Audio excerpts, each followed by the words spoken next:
Okay, I wanted to buy a meat cuber tenderizer for a while now to make cube steaks. This one here is a Weston, and I just want to show you what it looks like inside. Sharp blades, got to be careful. Okay.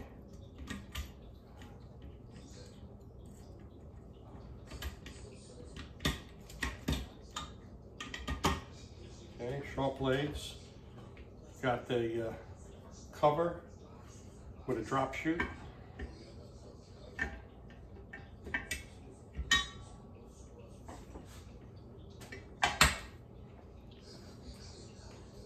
These combs are designed so the meat does not get stuck in the blades. Okay.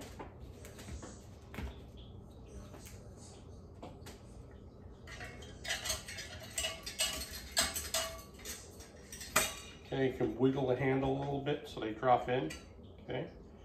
Comes with 2 thumb screws for the protective housing.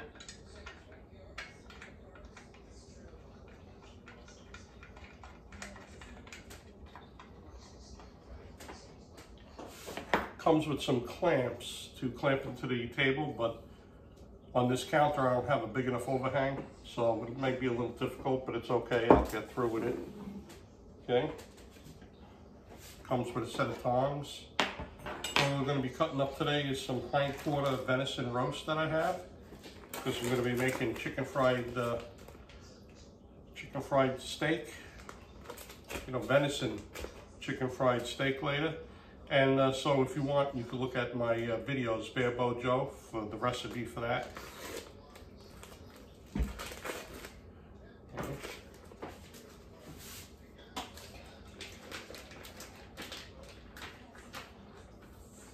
Okay, once again, there's some different sizes that people use, okay, for these here. I was talking to a friend that's a butcher, and he told me try a 1/2 inch, 1/4 inch to a 1/2 inch, just to see how it comes out first. So this is new, I'm experimenting. I see some people use 1 inch.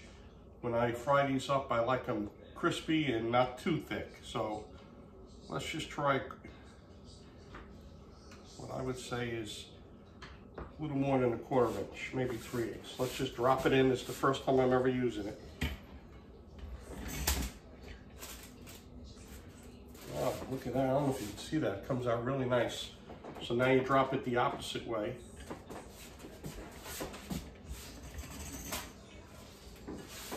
Okay, I gotta get a close-up of this.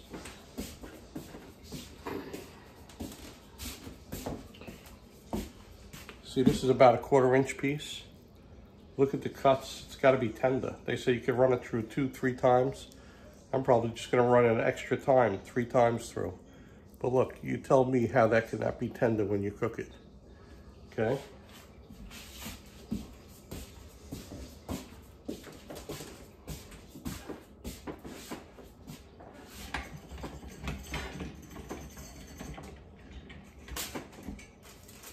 Okay, I'm going to throw them all in a bowl, and what I may do is, besides chicken fried steak, maybe I'll make some venison in the morning and put it on a roll with eggs. I'll have steak and eggs, okay?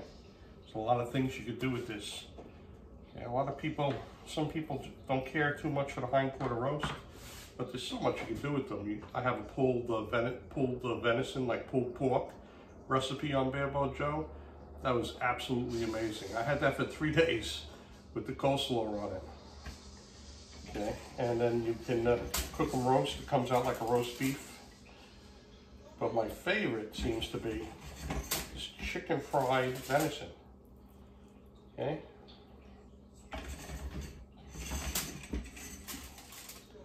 Man, I'm really loving this thing. I really am. Okay. So I won't bore you with cutting up all these 3 roasts. But I just wanted to tell you, this is the first time using it. It's a Weston Cuba, and it does an outstanding job. And these pieces that I'm cutting, they're probably like 3/8 of an inch, a little more than a 1/4. And it's doing an outstanding job. All right, so thank you for your time. I just wanted to share it. I couldn't find the tray you know, I'll have to measure it out and try and find one. So you just take a piece of tin foil and roll it up to fit. And this way, you know, when you're dropping them through, they'll land in here. All right, I'm going to stop the video now. Thanks for watching. Look at my other videos at Barebow Joe. If you like it, hit the like button. If you want, you could subscribe to the channel. Thank you for watching. I just figured it was worth mentioning too that if you have family members in the house and they really don't like the, you know, gamey taste of venison so much, you know, me, I could just cook it in a pan with butter and a little salt and pepper. But if they don't like it, after you cube the steaks, you got a couple of choices. You could soak it in a little water with salt, a little brine solution, and drain it. Or you can put it in milk. Soak it in milk. Some people soak it in buttermilk, you know, and kind of looks like strawberry quick. And what you do is just rinse it off before you cook it, however you want to cook it. And that's it. Gets rid of the blood, which has some gamey taste to it. And they'll appreciate it more. Okay, that's for those who, you know, they aren't crazy about it because they don't like the flavor. All right, figured it was worth mentioning. Now we're going to go to the cleaning video. Okay, I have the Weston Cuba, and I'm going to clean it. It's the first time ever. They said you have to be really careful of the blades. They're very sharp. Maybe you should use, you know, the gloves that you can't cut through. But I figure we'll do it together so you can see how hard or easy it is. While I was in the store, I saw this little sink brush, you know, in the food store, and I bought it. I figured it'd be good for the blades, you know. So what we're going to do now is just take it apart and see how hard it is. Okay.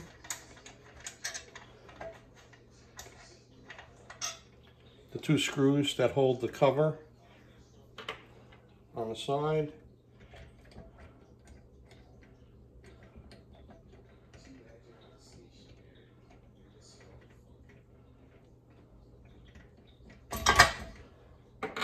Okay, the handle comes off. I'm going to put the handle in the soapy water I have in the sink, see? Got a bowl with some Dawn dishwashing soap. Okay, these are the combs that keep the meat from getting stuck in the blades. They'll go in there. Okay, I'm going to take the protective housing off. Okay, protective housing. Okay, this is pretty filthy. So what we're going to do is I'm going to rinse this off and then put it in the soap. Okay. Let's see.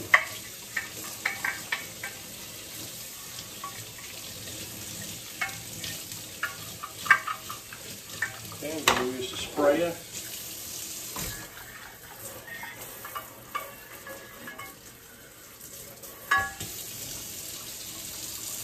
Okay, the sponge seems to fit right in here. Look at this. The sponge fits right in here to clean it nice. Okay, I'm going to put that in the soapy water. Get it covered. Okay. Let me rinse these few things off that I have in the soap, and then we'll get to the blades. Okay, I'm just going to rinse them off, wipe them down one more time, put them on the side.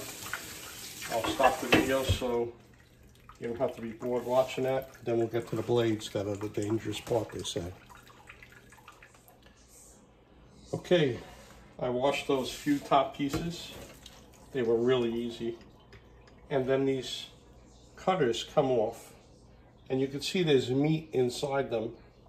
And what we're going to do is just take this brush, put it in there. Oh, by the way, this brush is working perfect. Look, it gets in there. You don't have to worry about cutting your hands.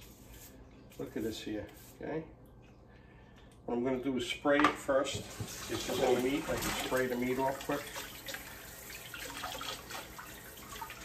This works great, by the way, to spray it.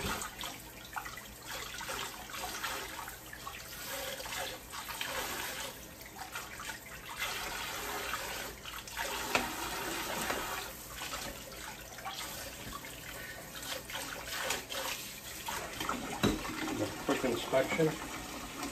Looks good. Put a little soapy water on it.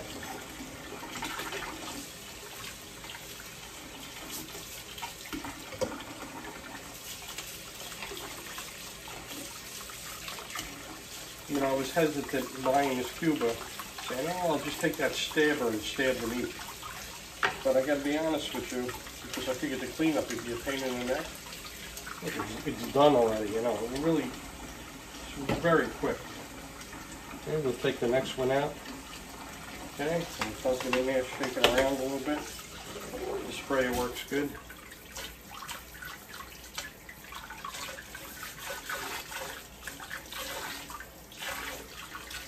And we'll shake. Take this brush. This brush is really great. I'm so glad I bought it. Got soaping it up really good, cleaning it good. I'm grabbing it by the gear, so I'm nowhere near any of these blades. I couldn't tell you how sharp they are. I don't even want to know how sharp they are. Okay. Okay.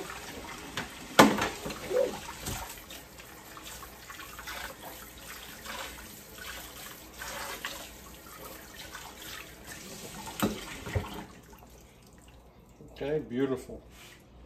Okay. And last is the frame.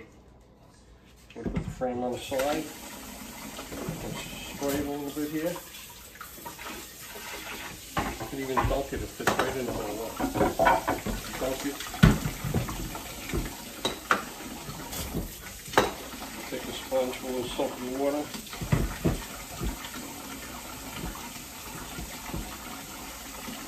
Get the bottom, get inside, look, get inside real good here, right? Get the frame just in case anything hit it. Okay. Pretty simple. This is done already, you know? So if you're hesitant on buying one of these because you think, oh man, what, it ain't worth the trouble cleaning it up. Okay? You know, it's a pretty simple process. Okay? I'm going to stop the video. I'm going to dry everything up and I'll put it together for you.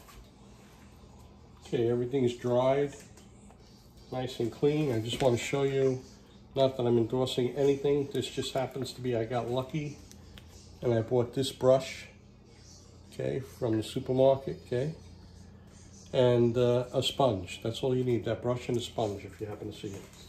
Okay, so now if you notice on the frame, there's a cutout.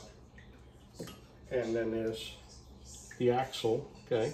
Don't grab the blades, the axle, okay? The axle with the gear, the axle goes in here. Look, that's it. See how easy that is, okay? And then the other one, okay, it's just a gear, okay? Oh, it's wrong way, put the gear with the gear, sorry. Still half asleep. And look at that, look how nice, see? Okay, the cover goes on, and then you have to look at the cover, it's got the cutout. Okay.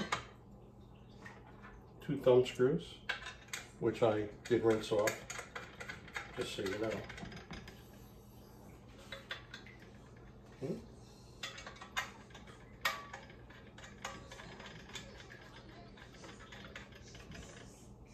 This handle goes on.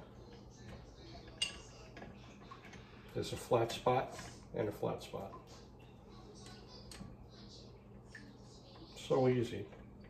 Simple to use, simple to clean. I couldn't be more happier. I really thought it was going to be not worth the trouble because of the cleaning, but the cleaning really is a breeze, okay? Okay.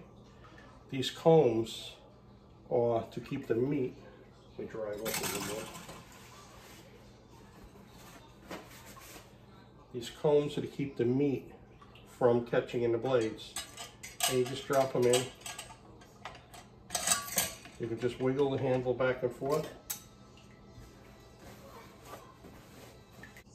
Okay, I dried it off a little more just to show you how it curves and the points go in.